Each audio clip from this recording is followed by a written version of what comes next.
Om Namo Bhagavate Nityanandaya. Mahanirvana of Bhagavan Nityananda. Bhagavan Nityananda had ordered that the construction of tower over the Kanjangad caves to be hastened and completed quickly. He wired Vaman Rao Kalekar, who was supervising the construction work, to come to Ganeshpuri. When Vaman Rao and Devrai Pai came to Ganeshpuri ashram, Nityananda Bhagavan was lying on cot. He looked very weak. However, the divine aura around him had not diminished even a bit. Looking at his visitors, he asked, "What all work have you done there? What is the current status?" 3 days prior to Guru Purnima, Nityananda Bhagavan was shifted to Bangalore Wala building. When arrangements were being made in the building for his comfortable stay, he said, "Taking rest in the crucial 15 days is not right." Guru Purnima was being celebrated in a very grand manner. A devotee by name Sando Narayan was not allowing anyone for Bhagavan's darshan. It was Bhagavan Nityananda's desire to go to Kanjangad accompanied by Vaman Rao. He wanted to attain Mahasamadhi in Kanjangad under the newly built tower. "Will you take me to Kanjangad in aeroplane?" asked Bhagavan. Unfortunately, because of chattering of people in the crowd gathered there, his words were not heard with attention. Devrai Pai started sobbing. Meanwhile, Sando Narayan signaled everyone to go out with a look of anger. Majority of people give importance to external wealth. No one wants to discover the acre of wealth that exists within them. There is so much to give, sadly no one to accept it, told Bhagavan in shocked voice. He was determined to conclude his incarnation fed up with selfish people.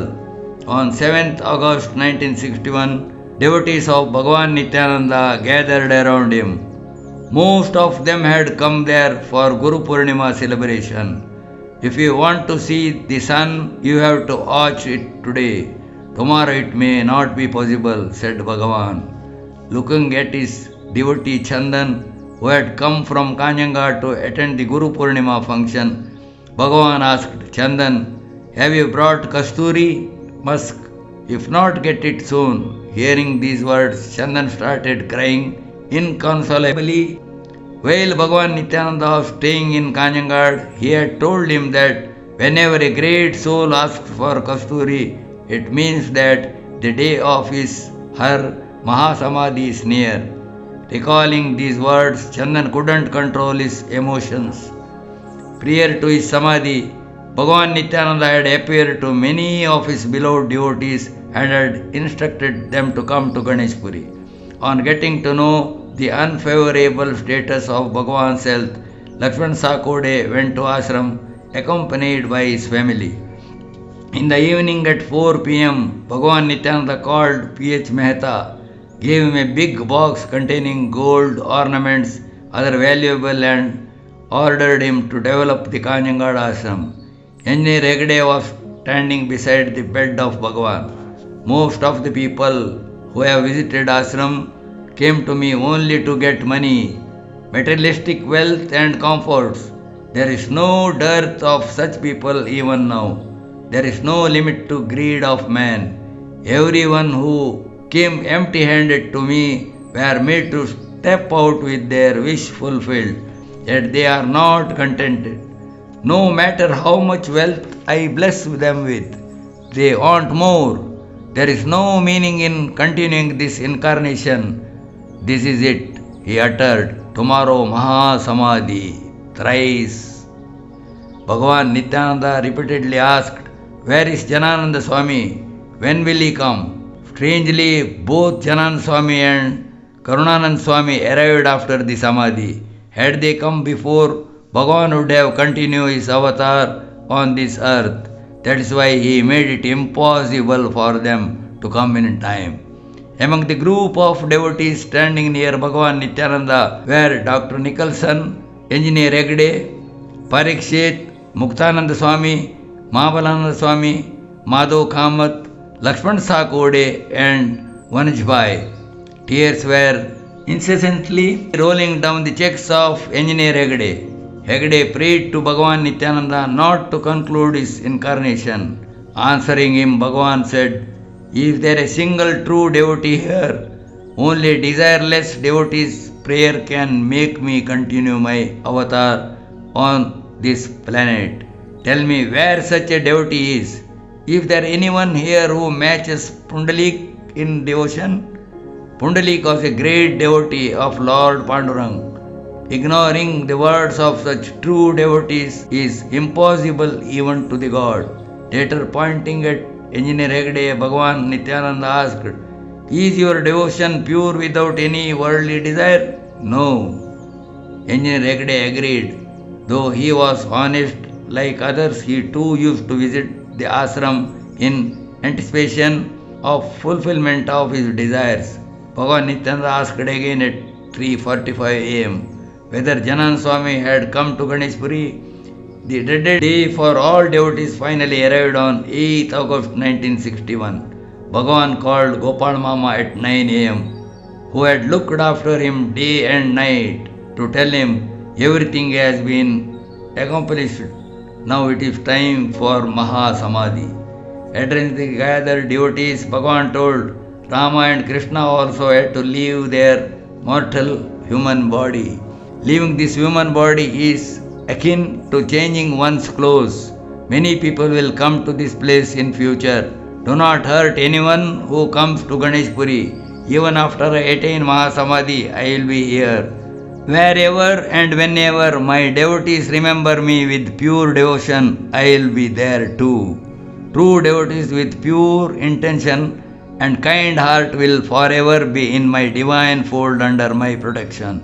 Start constructing the Samadhi soon and make an arrangement for devotees to have darshan of Samadhi without troubling them on the basis of caste, creed or any other irrelevant parameter. All are equal to me, all are dear to me. Time was raising ahead. Bhagavan Nityananda was sitting in Shambhavi Mudra with a divine serenity on his face. It was 10:45 am. There was some movement in his body, saying Soham. Inhaled a deep breath for one last time. Bhagavan Nityananda attained Mahasamadhi. His soul merged with five elements of nature.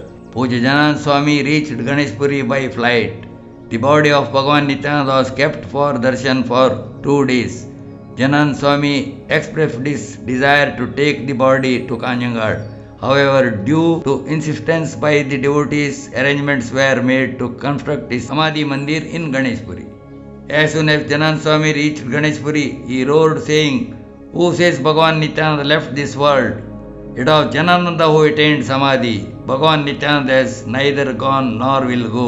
He is present right here in this moment." What could be the latent meaning of his words? Did Bhagavan Nityananda enter the body of Janana Swamiji? It is believed that when Hubli Siddhartha Swamiji attained Samadhi, he entered the body of his disciple Gurnath Aruda. He had pointed towards Gurnath Aruda saying, "I am leaving this house to stay in that house." Janana Swamiji got the opportunity to perform the Samadhi ritual. It had been decided much earlier. He bathed the body and clothed it. Lakhs of people had gathered all over Ganeshpuri. The body was brought to Vaikunt Mandir in procession amidst the chanting of Vedic verses. As per the advice of engineer Devadas Mathre, a deep pit was dug for the Samadhi. After placing the body in it, devotees poured gold as a token of their respect towards Nityananda Bhagavan. The building of Samadhi was constructed as per the advice of a very famous architect, Prabhashankar Somapur. Today, Ganeshpuri is equivalent to Kashi, Tirupati and Rameswar for the devotees of Bhagavan Nityananda. Though not present in human body, he fulfilled the wishes of his devotees who meditate upon him with faith, who worship him with sincerity and who remember him with a pure devotion. Under his divine grace, The whole world became a home in a single nest.